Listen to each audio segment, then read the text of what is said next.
President Trump has canceled a second meeting with Russian President Putin, claiming it would not lead to a peace resolution. This as President Trump also placed new sanctions on Russia's oil exports. Alice Barr has the latest from D.C.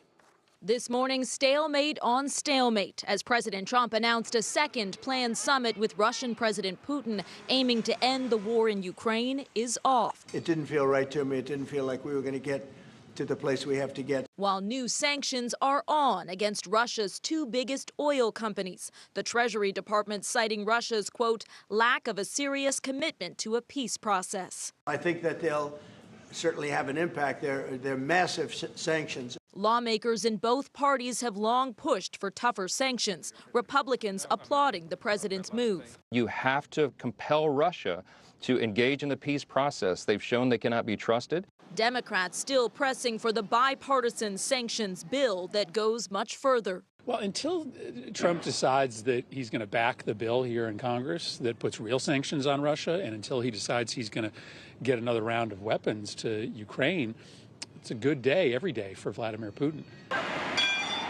The urgency is clear in a deadly week for Ukraine. Here, firefighters carrying children from the scene after Ukrainian officials say Russian strikes hit a kindergarten. President Putin also overseeing a nuclear exercise as President Trump met with the NATO Secretary General, who promised increased pressure from Europe, including the latest in a string of sanctions packages, in a joint bid to choke off Russia's economy and force Putin to the table. In Washington, Alice Barr, NBC News.